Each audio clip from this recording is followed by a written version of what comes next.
Okay, now when you talk about free fall, before that, recall back. What do you have? When you have, we talk about balance and unbalanced force, right? So when you have this, 20 Newton, 20 Newton, what happened to the object? The object does not move. Resultant force equals to 0. Meaning you're talking about what? Balance? Balance force. Balance force, right? So it's either not moving, it's either Stationary. or if it's moving at a constant speed. Constant speed. What does it mean? It moves at a constant speed. Means that if you are talking about, say, you are driving and you're driving constantly at 100 kilometer per hour, in that if your driving force is 2000 Newton, your air resistance and friction should be 2000 Newton as well. So your resultant force equals to zero, right? And then we discuss about if you see your speed time graph, right? You're talking about, yeah, right? Now, after that, you learn about if you have what? This is 20 Newton, this is 30 Newton. There'll be a resultant force of 10 newtons to the left. left, right? So therefore, when there's a resultant force, there will be an acceleration, right? So for a given mass, F equals to MA. Right, so we're going to work on F equals to ma. So here, when we talk about speed time graph,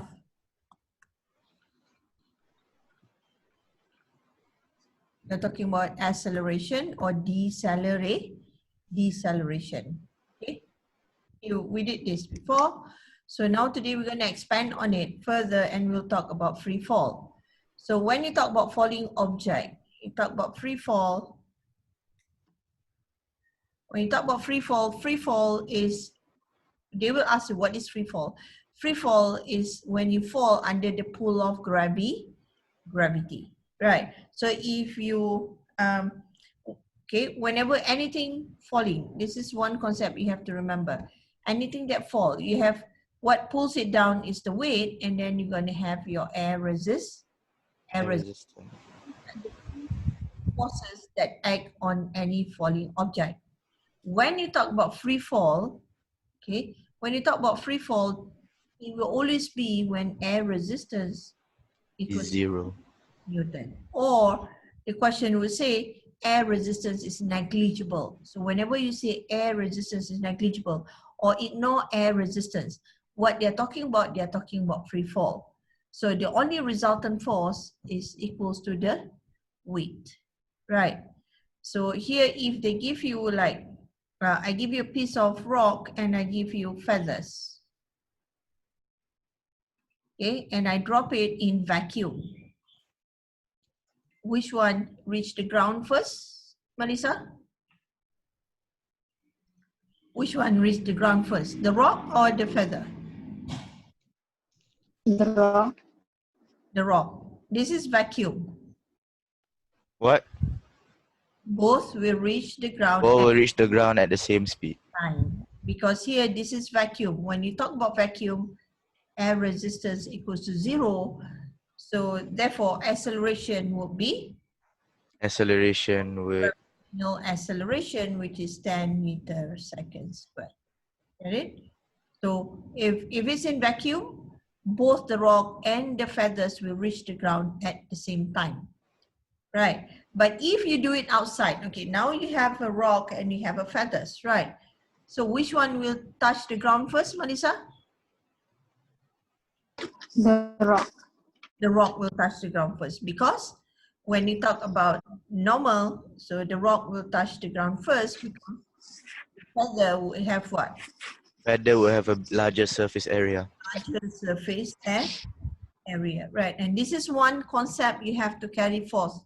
The larger the surface area, the greater the air resistance, right? The greater the air resistance, therefore, the slower will it fall down.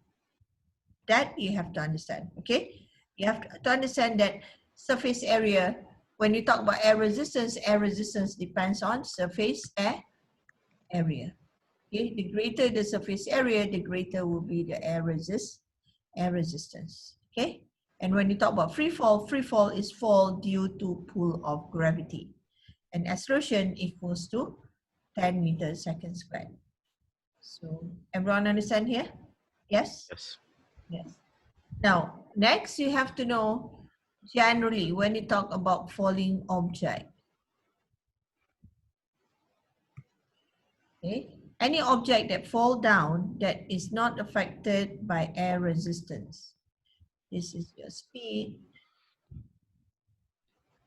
and time graph, right? Okay, it will be like this. Okay, so this is free fall. What can you assume from free fall? Acceleration, if you find gradient of the graph, it will always be 10 meter second squared, right? Because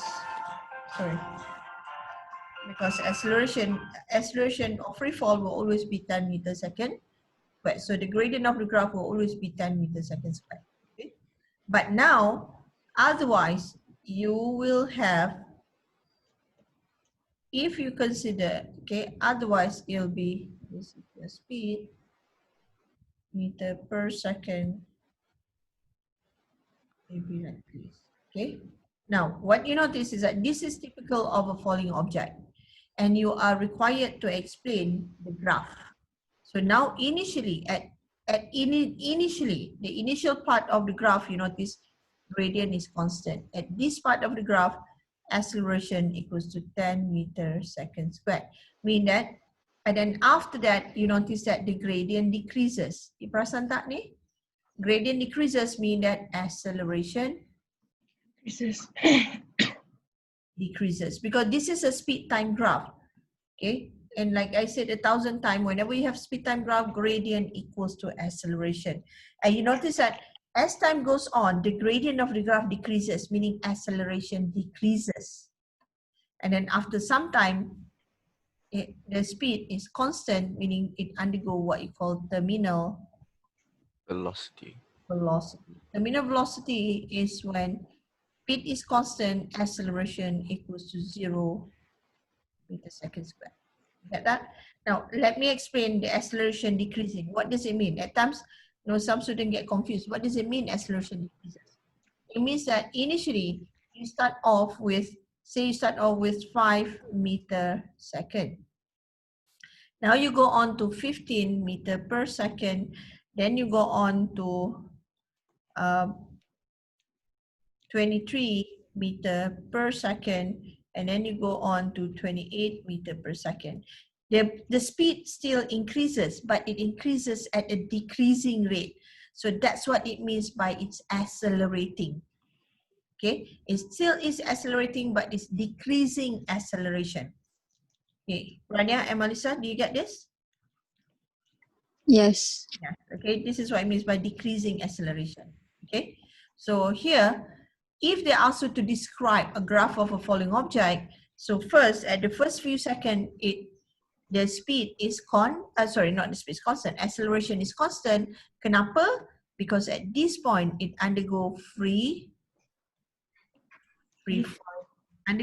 fall. Because remember, free fall, acceleration equals to 10 meters second squared. Now, as time goes on, you notice acceleration decreases. Okay, here. Now, the reason is because as you go on, the magnitude of air resistance increases, therefore decreasing the resultant force. Here, kenapa free fall? Because at this time, say this object, you have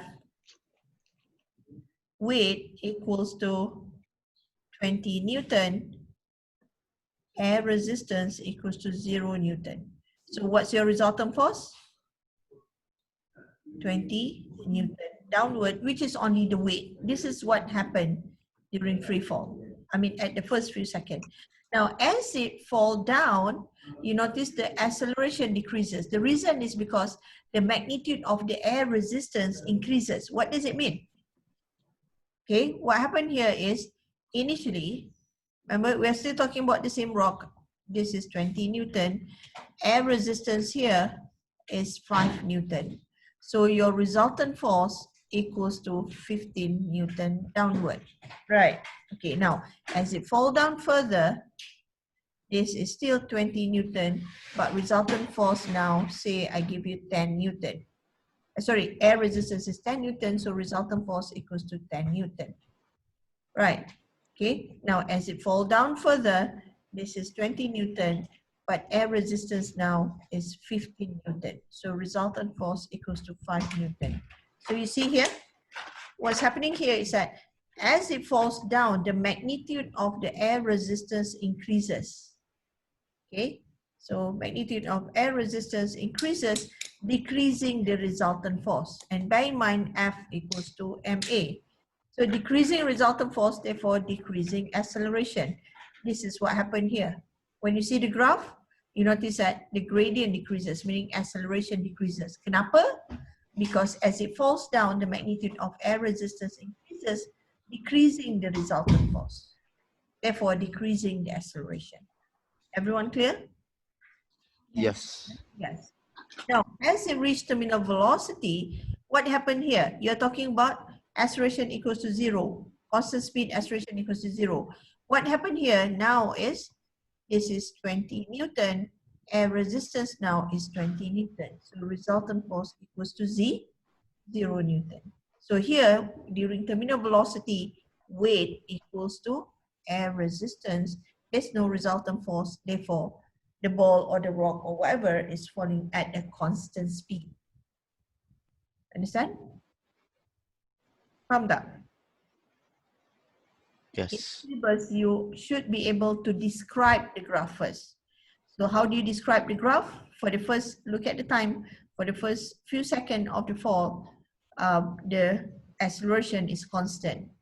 As time goes on, acceleration decreases, and then acceleration is 0 terminal velocity. That's how you describe the graph. Now, how do you explain the graph? Initially, air resistance is negligible, so resultant force equals to the weight, therefore, the ball or whatever, the rock or whatever that object is experiencing free fall with an acceleration of 10 meters second squared. Now, as time goes by, the magnitude of the air resistance increases, decreasing the resultant force, therefore decreasing the acceleration. That's why the gradient of the graph decreases. Now, after that, the magnitude of the air resistance increases to the point of the air resistance equals to the weight. Resultant force equals to 0.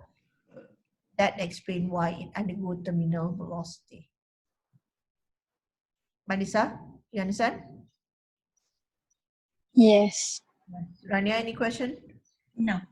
No, okay.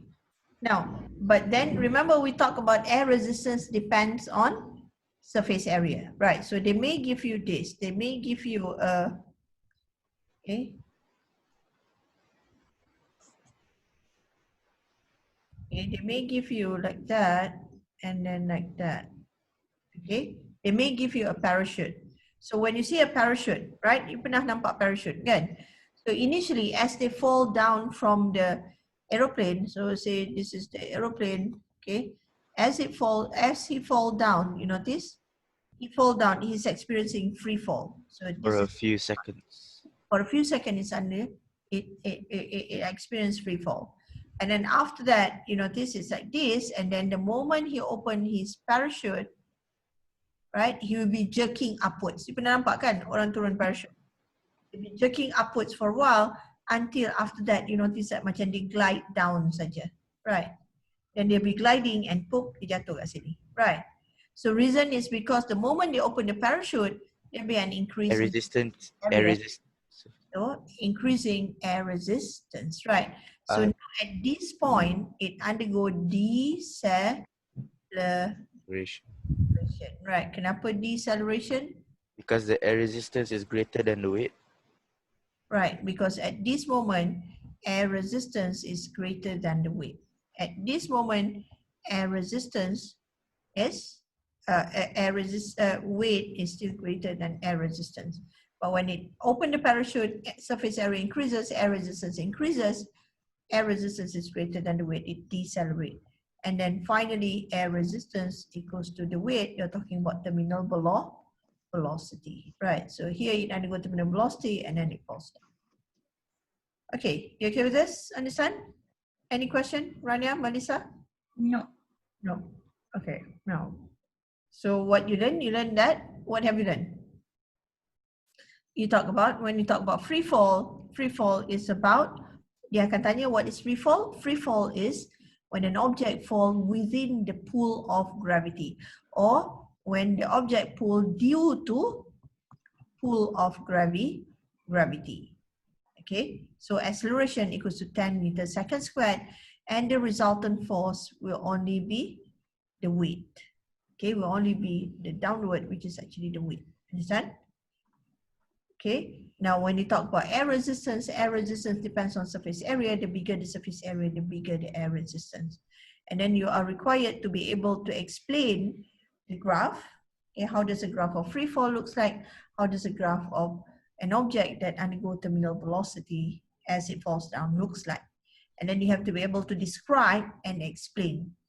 And then also when it comes to the parachute, also you have to be able to describe and explain. Okay, understand? Yes. Yes. Yeah. Okay, now once you understand this, then you can momentum. Okay, Maya, do you remember what is momentum? What is momentum? Do you know what momentum is? Marisa, do you know what momentum is? You know what is momentum? You know Yes, teacher. what is momentum?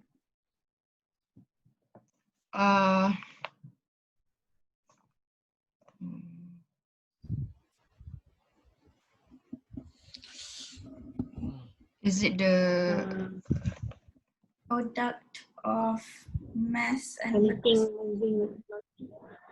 Right. Mass times velocity.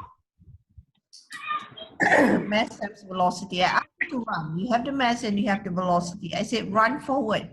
So you run forward. You have velocity and you have a mass. Mass times velocity, momentum. Anything moving will have a momentum. See? So mass unit is in kg, velocity is meter per second, right? So is momentum a vector or a scalar quantity, Balkis?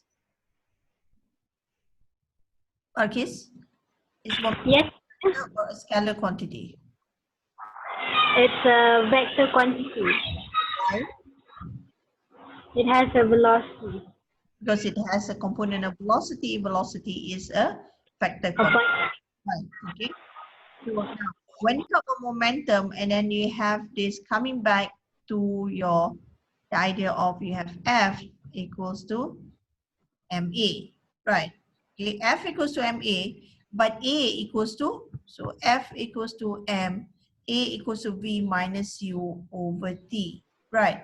So you end up with F equals to mv minus mu over t, right? So here, v is your final velocity, u is your initial velocity. So F equals to mv minus mu over t, this is rate of change in momentum. Okay, rate because it's over time. So rate of change in momentum. Impulsive So force. this is what you call impulsive force. Okay, this is what you call impulsive force. So unit has to be in Newton. Okay, so this is impulsive force. Impulsive force is rate of change in momentum. Okay, you can see this. What's the application of this? If you do your SPM, then your teacher will give you a few examples, right? Say if you say what? Say you said, okay, you naik bicycle, you are riding a bicycle, and then you're riding on a smooth surface, like in front of your porch, or you're riding out on the road, and then you fall down. Which one will give you more injury? The road. road. Because, how do you explain in terms of impulsive force?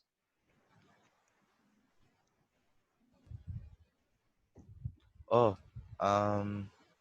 You talk about what? You talk about the time time taken. for collision is time Le for is shortened. Because, Shorter in the rocky road.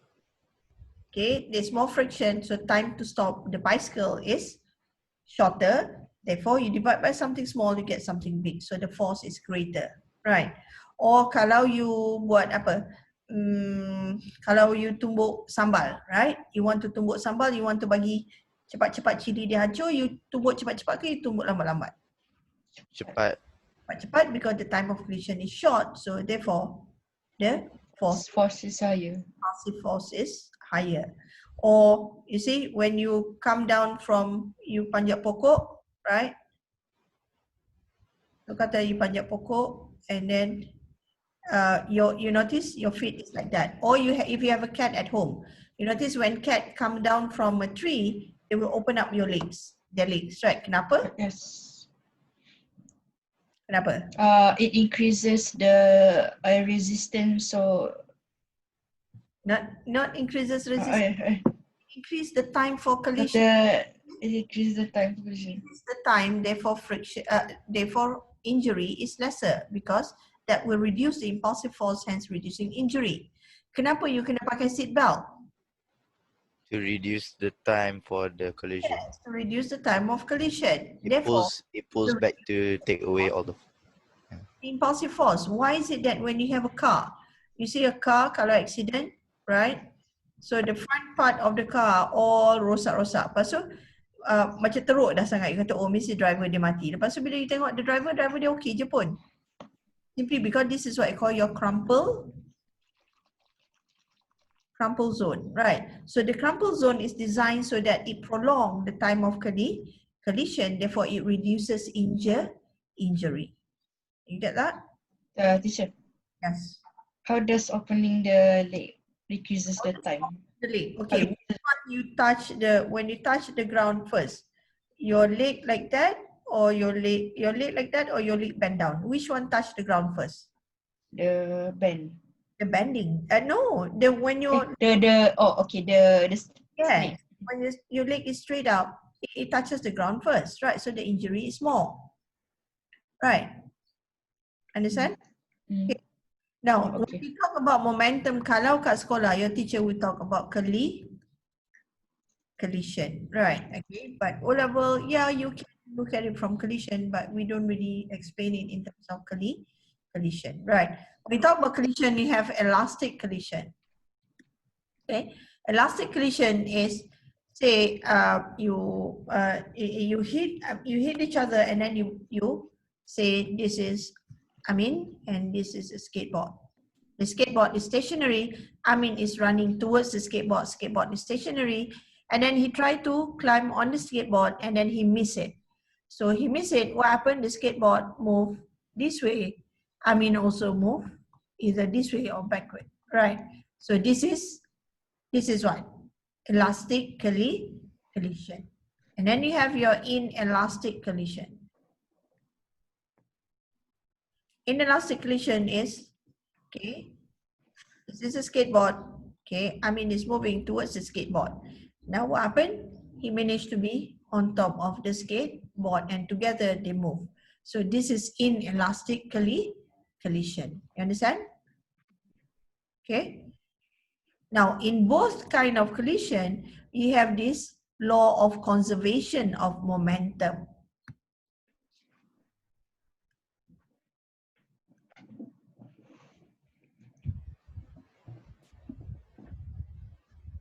What does it mean? Meaning that momentum before equals to momentum after. before the collision equals to momentum after collision. Okay, momentum before collision equals to momentum after collision. So here you have m1 u1 plus m2 u2 equals to m1 v1 plus m2 v2. Okay, you can either use this formula or you just remember momentum before equals to momentum after. Still you get the same answer. Okay, tapi kalau kat sekolah, your teacher will expect you to use this because in SPM you're required to do this. Okay, in elastic collision you have m1 u1 plus m2 U2 equals to, remember, both move together. So V M1 plus M2. Okay, so this is for your inelastic condition. Okay, you understand? Yes? Yes. Now, that's about it. Okay, so you have to know what is momentum. Momentum is anything moving with a velocity will have a momentum. And how do you calculate momentum? Kilogram meter per second. And then what is impulsive force and what is impulse? When you bring it up, you have Ft. Ft equals to mv minus mu. Okay, so this is what you call impulse. What is impulse? Impulse is change in change in momentum, right? What's the unit? F times T, so Newton second. Okay, so you're required to know what is impulse, what is impulsive force, what is law of conservation of momentum. Okay, any question, Melissa, Rania? No. No. Balkis, do you remember? Yes. So take the paper Amar give you. Look at Freefall first. Amar gave you 2 papers, right? So look at the one on Freefall first. And then afterwards we do the momentum. Okay. We have 6 pages on Freefall.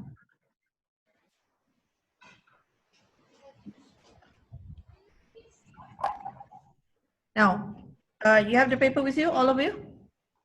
Yes? Yes. Now, it says speed time graph for 2 falling ball. You have a rubber ball and you have a plastic ball. Both balls from the same height above the ground. Use the graph to find the average acceleration, blah, blah, blah, blah. Okay, do this page quickly. I give you berapa minute. Done? Done?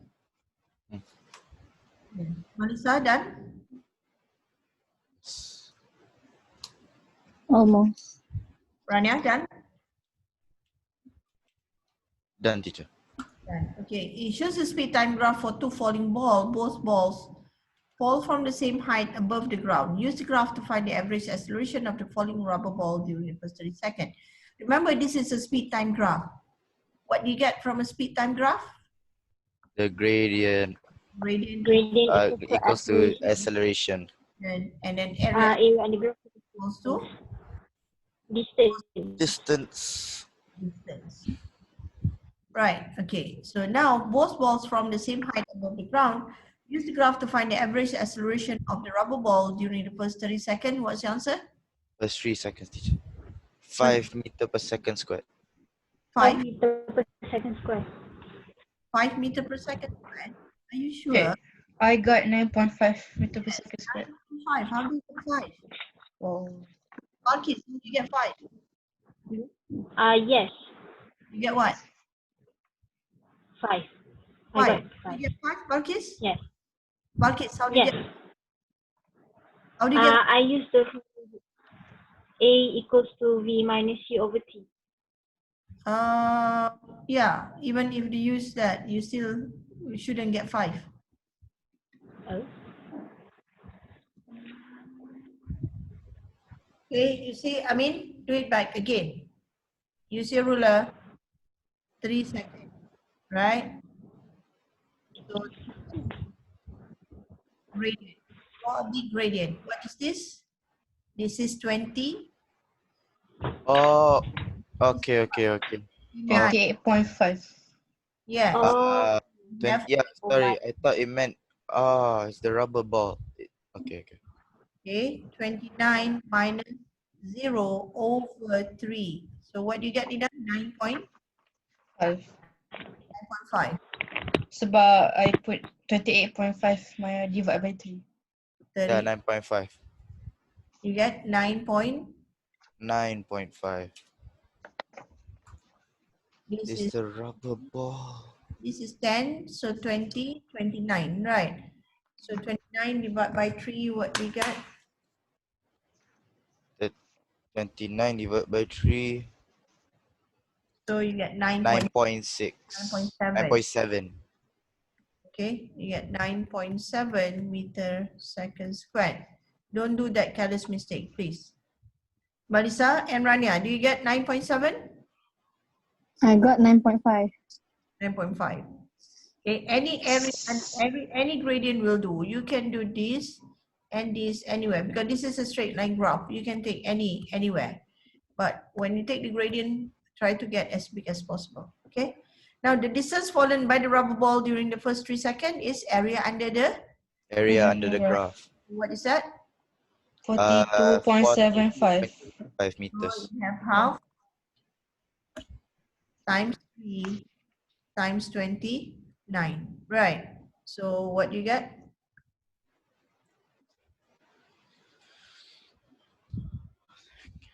So you get 43.5. Right. Now the terminal velocity of the plastic ball, 15 meter per second. 50 meter per second. now both balls have the same mass, but the volume of the plastic ball is much greater than that of the rubber ball. They have the same mass. Explain in terms of forces acting on each ball why the plastic ball reach a terminal velocity, but the rubber ball does not. Balkis, read the answer.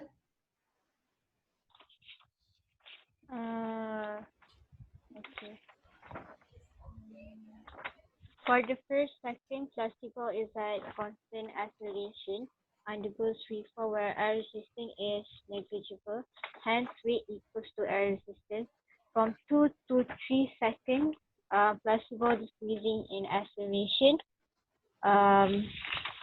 Wait, I didn't finish it yet. Melissa, Yes. Melissa, read the answer. Rania, you read the answer.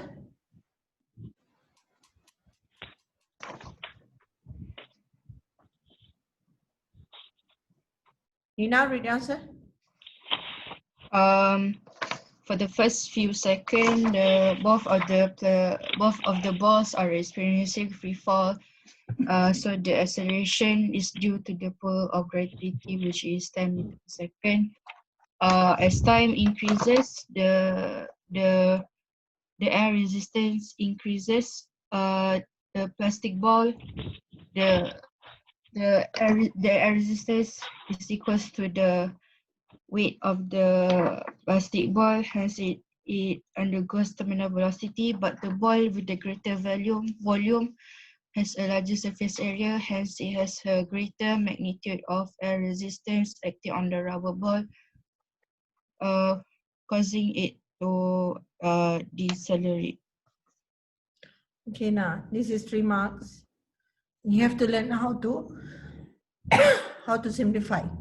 Teacher, can I? And they don't ask you to describe, they ask you to explain. So you have to explain, not describe. Okay, I mean, read yours. I wrote the plastic ball has a higher surface area than the rubber ball. The greater the surface area, the greater the air resistance acting on an object. Hence, the plastic ball enters terminal velocity faster than the rubber ball because the air resistance equals to its weight faster compared to the rubber ball. Okay, Nina, you understand what I mean?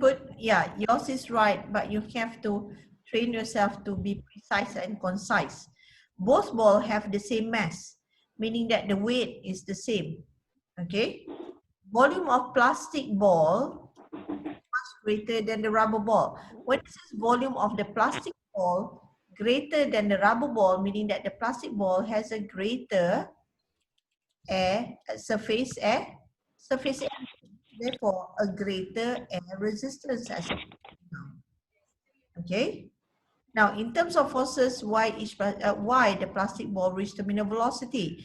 It reached terminal velocity because as it falls down, the magnitude of air resistance increases to the point that it equals to the weight. The rubber ball fall. How do you put this in words? Okay. How do you mention? The plastic ball. Mention about plastic. Greater surface area.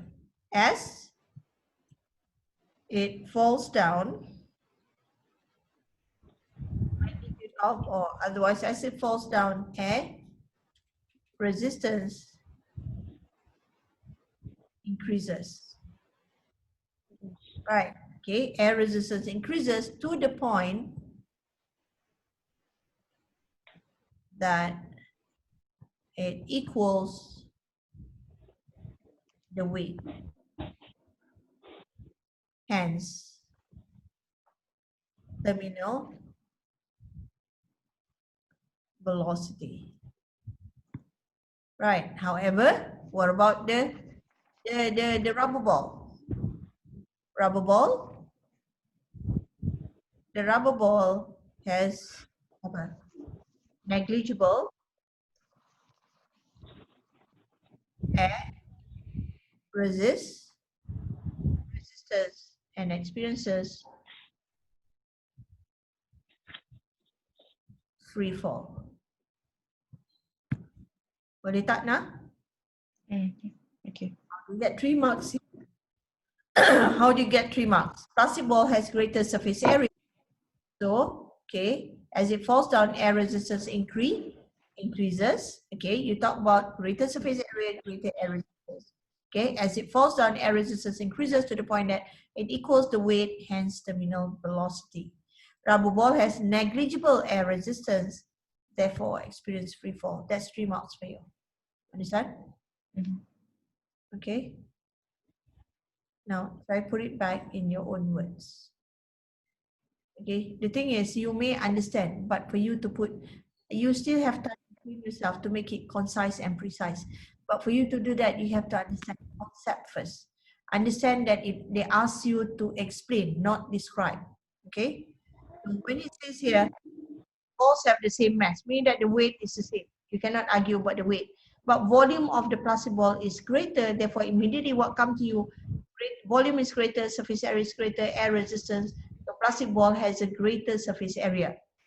Hence, as it goes down, air resistance increasing to the point that it equals the weight, hence terminal velocity.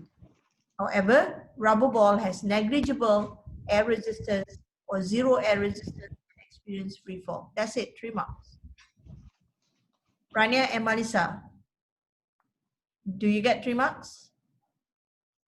I only got 2. Okay. Don't copy mine, but you have to put it in your own words now. Do your correction now. But the thing is, when I ask you to read your answer, it's so that I can help you. Okay?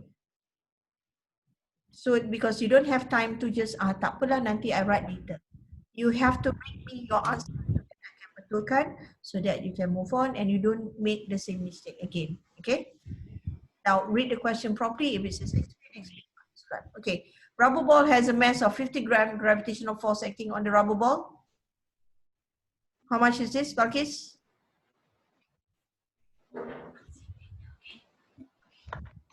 Balkis, how much? Rubber ball has a mass of 50 gram gravitational force.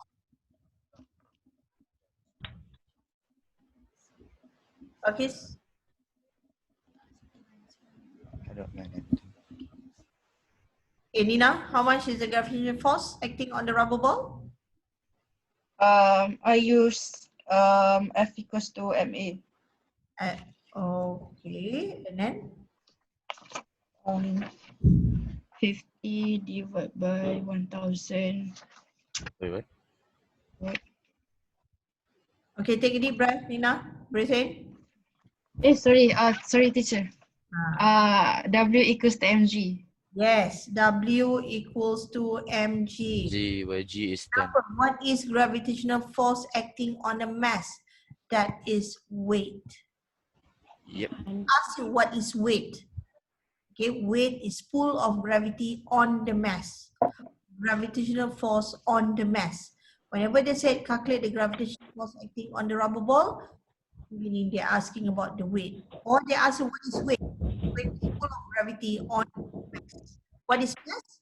Number of particles in a body, in an object. What is weight? Pull of gravity on the mass. Weight depends on gravity. W equals to mg. So remember we did the question before when we have the rover on land, I mean on Earth and on Mars, right? Or on the moon. On the moon, teacher. Yes, on the moon, where the pull of gravity is only 1/6 of that of the Earth. What happened to the weight? The weight will be 1/6. But what happened to the mass? The mass will still be the same, right? So therefore, W equals to mass is 500 gram. You have to change it to kg. So 50 divided 50. 1000 times divided by 10. 1000. yes, 50 over 1000. That change it to kg. You times with 10, right? 0.5. So you have 0.5 and unit is Newtons. okay. Now, next one. Okay, do number 2 quickly. Okay, now.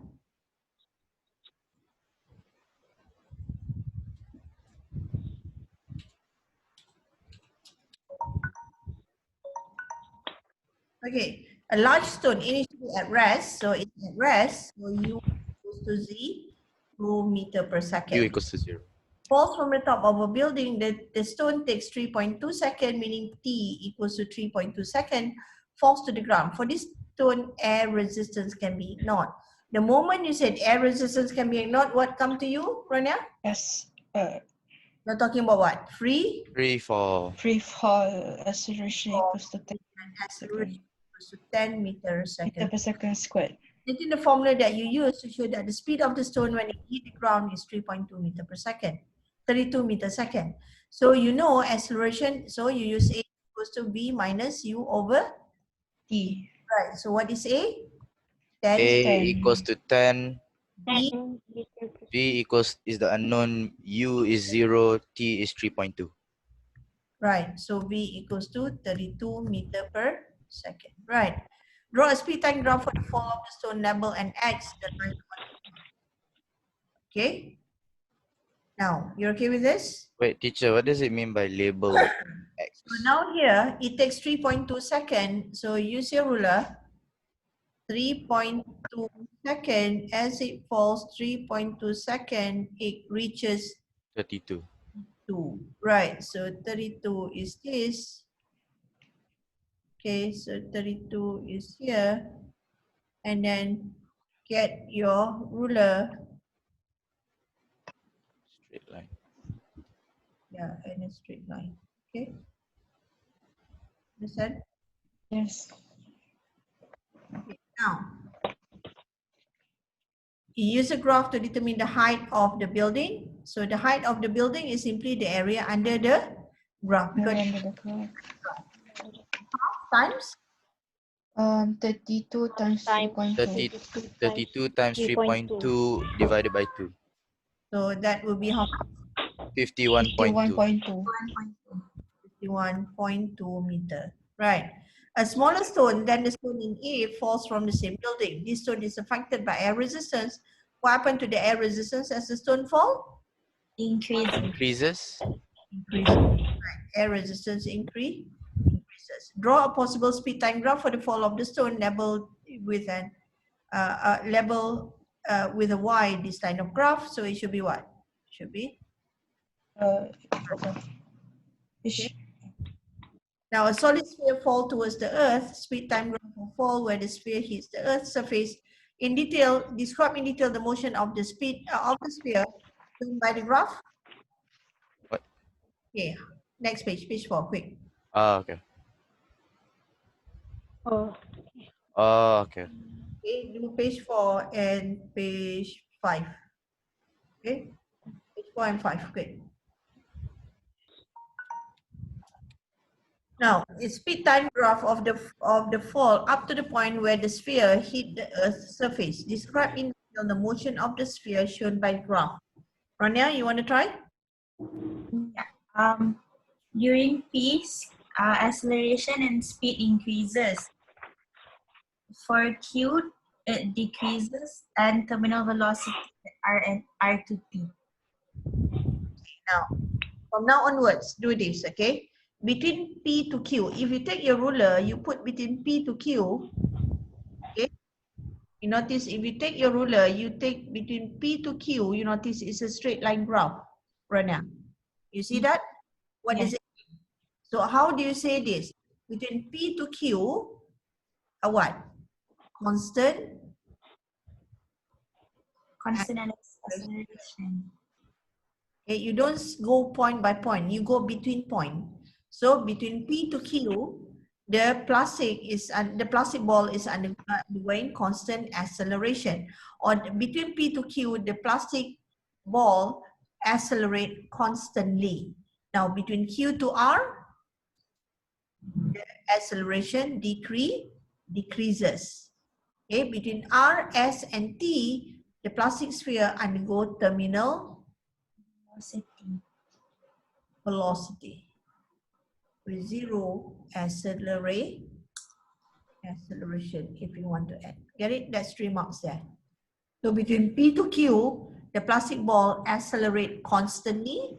Between Q to R, the acceleration decreases. Between R, S, and T, the plastic ball undergo terminal velocity, or otherwise between R, S, and T, there is a zero acceleration. Okay, understand? Yes.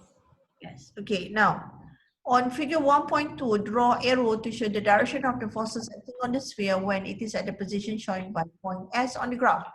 Label your arrow name of the force. Okay, point S. Where is point S?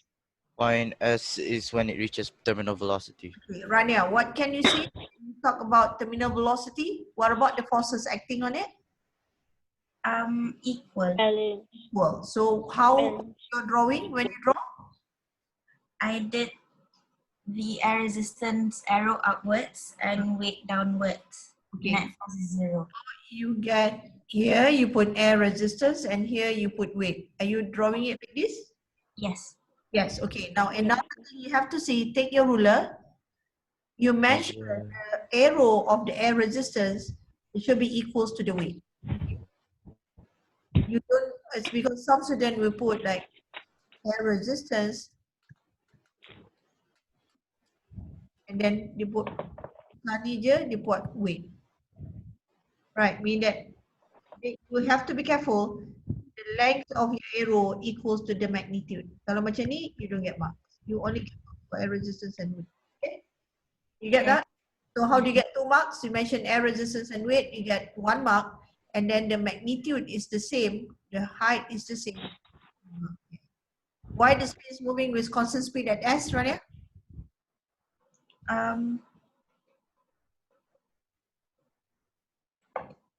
Just explain, please. Explain why. Because air resistance equals to the weight, no resultant force. Right, no resultant force. So, because you have, when you have air resistance equals to weight, katalah this is 20 Newton and weight is 20 Newton, what is your resultant force? 0 Newton. Right. So explain why the sphere. So you just mentioned air resistance equals to the weight, resultant force equals to 0 Newton. Right, that's 2 marks.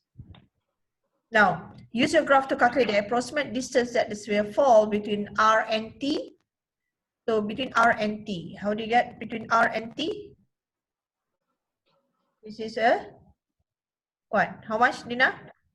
4,800 meters. Because you have 40 times 120. 120. 1,800 meter. Right.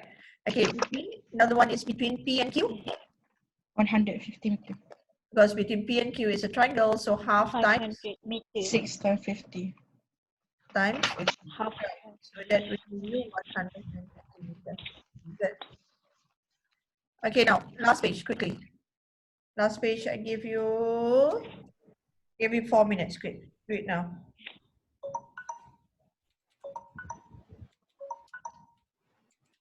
Okay. Okay, now it says here figure 1.2 shows speed time graph for 2 objects each moving in a straight line. Describe the motion of the object shown in figure 1.1. Project You're talking about what? Constant. constant acceleration. Constant acceleration. Right. Describe the motion of the object shown in figure 1.2. Decreasing acceleration. Decreasing acceleration. On a day with no wind, a large object is dropped from a tall building. The object experiences air resistance during its fall to the ground. Say and explain in terms of forces acting how acceleration of the object varies during. Balkis, read the answer.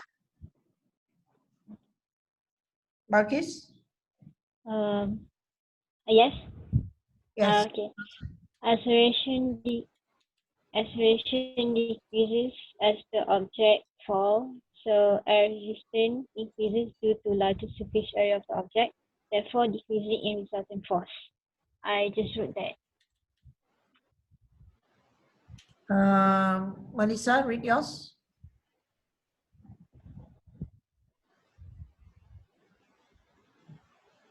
Rania, you want to try answer? Air resistance increases as it accelerates. Acceleration becomes zero when air resistance is equal to weight. Air resistance, acceleration becomes zero when air resistance equals to weight. Okay, like I said, in your if you do your O level, you are required to be able to describe falling object. Okay. Teacher, Yes. can I try? Yes. For the first few seconds, the object undergoes free fall due to the pull of gravity as acceleration equals to 10 meters per second squared. After a few seconds, the magnitude of air resistance starts to increase, hence decreasing the magnitude of the resultant force, hence decreasing the acceleration. For the last few seconds, the air resistance is equal to the weight of the object. Resultant force equals to 0 Newton, hence the object experiences terminal velocity. Very good, Nina. You missed one thing only. For the first few seconds after the fall, Air resistance equal to resistance is 0. air Yes. resistance is negligible. Yes. air resistance is negligible, hence it's experienced free fall. Okay. Now, so again, I Wait, repeat. teacher, Yes. can I say for the second sentence, as the ball falls down, air resistance increases and acceleration decreases? Yeah, decreasing acceleration. Okay. So yeah. Okay. Yeah, it's still the same. Okay. So here, remember, like I said, take this seriously. Okay? You have to be able to explain this. So initially, so it says here, the object experiences air resistance. In terms of forces acting, how acceleration varies during its fall. State and explain. So first, you mentioned what? For the first few seconds, air resistance is negligible. Right, air resistance is negligible, hence the object is experiencing free fall with an acceleration of 10 meters per second. As it falls down, what happened here? As it falls down, the magnitude of air resistance increases, so decreasing the resultant force. This one you lupa nak cakap tadi, Nina. Decreasing the resultant I did rewrote it. Yes. force. Decreasing the resultant force, therefore decreasing acceleration. Okay. Now, the air resistance increases to the point that it equals to the weight. Right. Hence, it undergo constant speed or terminal velocity. Okay, Rania. This question is favorite question. You don't want to lose marks. So be good with describing this, Rania. Okay. Put it in your own words. Okay, put it in your own words. So like first, these three parts, and the reason why is very important. So for the initially at the first part of the drop, air resistance is negligible. Therefore, the object is experiencing free fall with a constant acceleration of 10 meters per second squared. Now, as it falls down, the magnitude of air resistance increases, increasing the resultant force. Remember what I said just now? As it falls down, kat sini is only weight equals to 20 Newton. Air resistance equals to 0 Newton. But as it falls down here, weight is 20 Newton, air resistance is 5 Newton, resultant force equals to 15 Newton. Now next, as it falls down further, this is 20 Newton, this Newton, resultant force equals to 10 Newton. As it falls down further, what happened?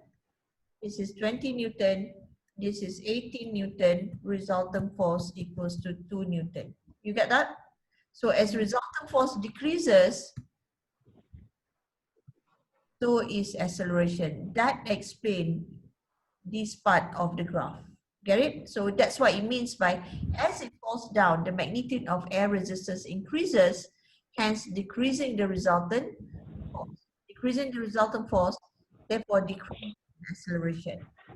Okay, now the air resistance increases to the point that it equals the weight, therefore terminal velocity. Be good with this. You don't want to throw this away. Like I said semalam, like your blast furnace, right? Or universal indicator. You tak ingat. Blast furnace you tak ingat. You are throwing away free marks. Same case here. You are throwing away free marks for you if you cannot explain. So put some effort. Don't memorize it, but understand and put it in words. Okay, Rania? Can you do that? Yes. Yes, because it's 4 marks. Don't throw this away. Okay, this is easy peasy lemon squeezy actually. Okay, now take your another paper. I'm gonna give you is your momentum, right? Okay, so take the paper on momentum, take it out, and let's do this. Okay, recall back what is momentum. Anything moving with a velocity will have a momentum. Moving velocity. And then we talk about impulsive force. What is impulsive force? The Rate of change of momentum. right, and then you have impulse, which is change in momentum. And law of momentum is momentum equals to momentum after the collision, right? And then you have elastic collision and you have inelastic collision. Okay. Now, okay, try do question number 1 now. I give you 5 minutes or 4 minutes. Okay, a rocket is stationary at launch pad at time t0. Rocket engine are switched on and exhaust gas ejected from the nozzle of the engine. The rocket accelerates upward. It shows the acceleration of the rocket varies between time t equals to 0 and 1. Define acceleration. Marisa, what is The acceleration? Rate of increase in velocity. Rate of increase in velocity, right? Sketch a graph to show how the speed of the rocket varies between time equals to t equals to 0 and t equals to t1. This is acceleration over time. So what do you think the graph would look like? It exponentially increases from 0 and then it constantly increases. So meaning it goes like what? Like this or like this? A or First A. one. or C? Which one? A. It will become A and then C. Okay, so acceleration. So here A and then C. right. T. Okay. So now sometime later the rocket is far from the earth. The effect of the gravity on the motion of the rocket is insignificant. As the rocket accelerates, momentum increases. State the principle of conservation of momentum. Momentum before equals to momentum after. Momentum, Momentum before acceleration equals to momentum after acceleration. right? Okay. The rocket is far effect of gravity, so you're talking about momentum before collision equals to momentum after the collision. How But the teacher, do we still have to write the collision thing? it's okay. You said before the momentum Acceleration or of the acceleration rocket. and before, still the same. How principle of conservation of momentum applies to the accelerating rocket and the exhaust gas? Okay. Rania, you want to try? I didn't get that one. Okay. You understand the conservation of momentum? Yeah. Yeah. Momentum before equals to momentum after, right? So explain how principle of conservation of momentum applies to accelerating rocket and the exhaust gas. As it moves up, right? As it moves up, remember? So what happens? As it goes up, what happened? Exhaust gas. So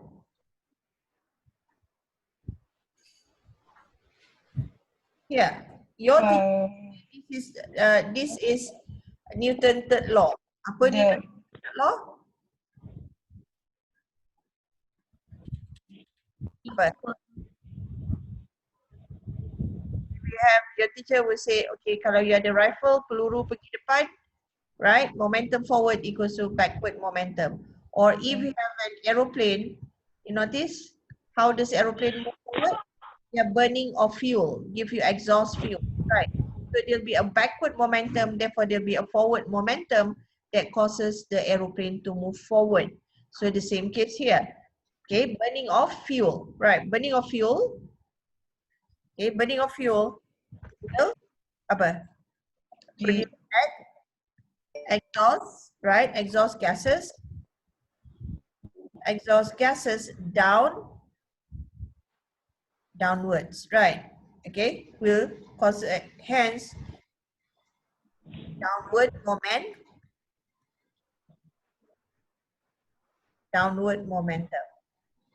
And this downward momentum will create upward Rocket momentum. momentum, right? Okay, that lifted the rocket, Rocket. accelerate the rocket. Do you understand, Rania? Do you understand? Yes. Same concept here. Like they may give you aeroplane, and they said, I mean, you have been on aeroplane before, right? So how does aeroplane move forward? Because the thing is, it will be exhaust fume backward. So exhaust fume backward will create a momentum backward. So this will create a forward momentum that get the aeroplane to go forward. Same with the rocket. Burning of the fuel create exhaust gas downward, hence a downward momentum that will create an upward momentum that pushes the rocket upward. That's it. Okay, that accelerate the rocket upward if you want. Understand? Teacher, Yes. what do you call that? Is this the same as recoil? Yeah.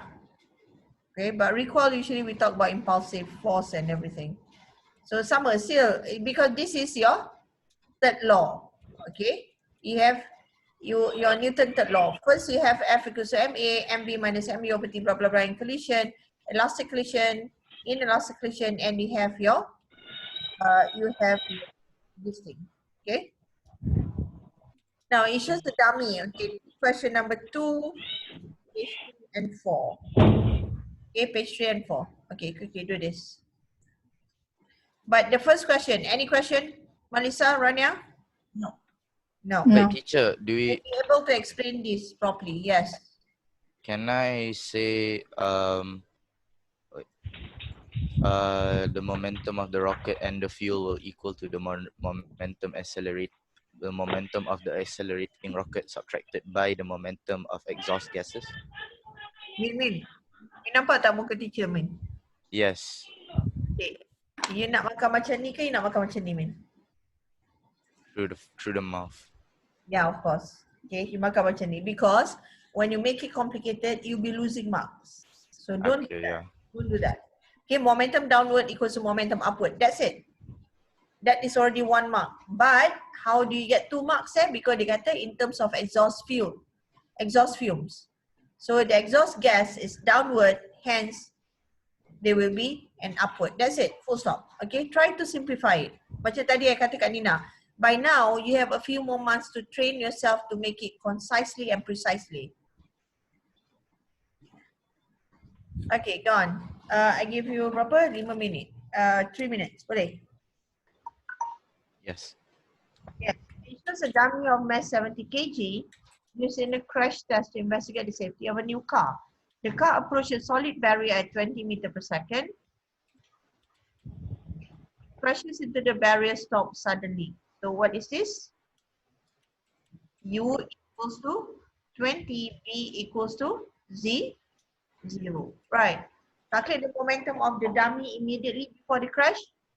Balkis, Yes. calculate the momentum of the dummy immediately before the crash. This one. MV. I use the formula MV. So 70 times 20. So equals to 1,400 kg meter per second. equals to 1400 kg meter per second. per second. Now, the impulse that must be applied to the dummy. Rakesh? Huh? For me, I got the I used the formula Ft equals to mv minus mv. I got 1,400 liters per second. Right, so therefore it should be 1400 minus 0, get 1400 kilogram meter per second. Okay, or Yeah. 1400 Newton second. Teacher, Now, yes, isn't the initial wait, yeah, it's minus because you have 1,4. Here you have m times u, this is 0 minus 1400, so you can get negative 0 Yes. Newton. and I put negative? Okay, when it's Oh, negative, what does it indicate? I mean, It's the goes back, backwards. meaning that it hit and then it goes backward. Backwards. Now, in the crash test, the passenger compartment come to rest in 0.2 seconds. Deceleration of the passenger compartment, 100 meter per second squared. because you use formula. A equals to V minus U A over equals to v minus u over t. So, what is your A just now? A equals to A is So, A is the one you're looking for. V oh yeah. equals to 0 V is 0 minus minus 20 20 over. over 0.2 Right. So, that will give you and negative 100 negative 100. meter second squared. So, deceleration is 100 meter. 100 meter per second squared. Yeah. Now, the seat belt and the airbag bring the dummy to rest so that it does not hit the windscreen. Dummy has an average deceleration of 80 meters second squared. Average resultant force applied to the dummy of mass 70 kg. Nina, F equals to? Nina, what's your answer? Nina, you there? Yes. Yes. Yes. What's your answer? F equals to mv minus mu over t. No, you just F equals to, Wait, sorry, ma. right. So 70 times 80, that will give you Negative. Newton. Right. Okay. Now, deceleration of the dummy is less than the deceleration of the passenger compartment. Why is it benefit for the safety of the passenger? Ina? The time taken for the passenger to collide increases. There will be less force acting on the passenger during the collision. Right, because it says deceleration of the dummy is less than deceleration of the passenger compartment. So it takes More Longer time. takes longer for the dummy to apa? Collide with the windscreen. To collide or to hit the Windscreen. right. Hence apa? Less Hence reducing less Reducing injury. impulsive force, less injury. less injury. Okay. You talk about it takes a longer time for the dummy to hit the windscreen. That's 1 mark there. Less impulsive force, less injury. Okay, 2 marks. Okay, Rania, Marisa, any question? No. No. So the next one, page 5 and 6. Okay. Last one. Done. Done. This was a fun question. Okay, why momentum is a vector quantity? It has a component of velocity, It has a component of velocity, which is sambung sikit lagi Amin. which is a vector quantity. Okay, it has a component of velocity, which is a vector quantity. Okay, now the crumple zone at front of a car is designed to collapse during a collision. So concrete wall, you have a crumple zone. So like I said just now, at times when you see the crumple zone, it looks like the driver dah macam apa dah, tapi tengok driver dia tak ada apa. Okay, now the function of the crumple zone is to increase the time of collision. Collision. Type of collision, so therefore you reduce the impulsive force, hence reducing injury. In the lab test, a car mass 1,000 driven into a concrete wall action in figure 2.1. A video recording of the test shows that the car is brought to rest, that V equals to 0. In 0.36 seconds when it collides with the wall, speed of the car before collision, meaning U equals to 7.5. Change in momentum of the car, mv minus m. MV minus MU. Right, so it should be what? Negative So we have 9,000. 1,200 times V equals to 0 minus 7. apa tadi? Minus 7.5. 5. Right, so how much is that? Negative 9,000 kg meter per second. 9,000 kg meter per second. Second.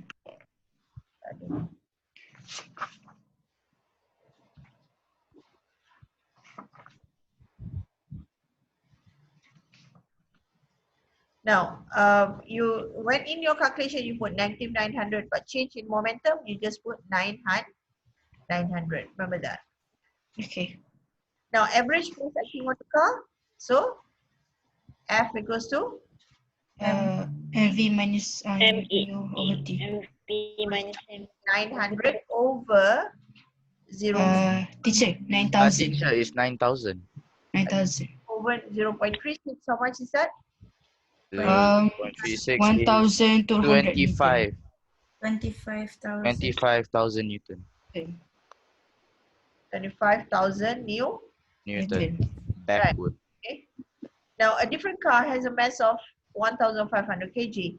It collides with the same wall, and all of the energy transferred during collision is absorbed by the crumple zone. Energy absorbed by the crumple zone is 4.3 times 10 power 5 joules. So that the speed of the car before collision is 2.5 meter per second.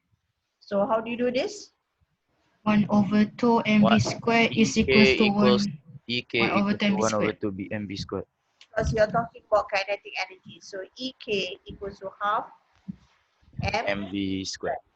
So how much? You have 4.3 times 10 to the power of 5 equals to half times mass is 1,500. Mass is 1,500. 1,500. V squared. V equals to 4.3 times 2. 4 point. The working would be 4.3 times 10 power 5 times 2 divided by 1,500.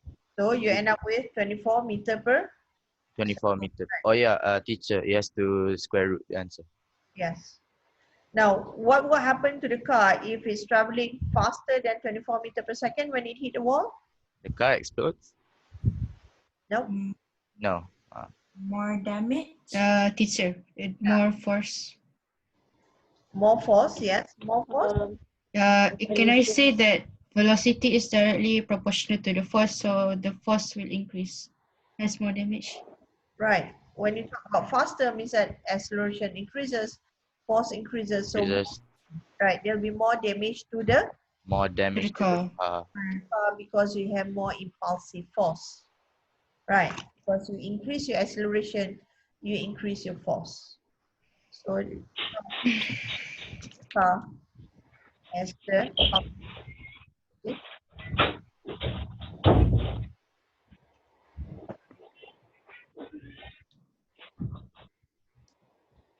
you get to suggest why, so you have to explain. I mean, suggest what happened. Okay, just a quick one. This one, 3 minutes, very easy.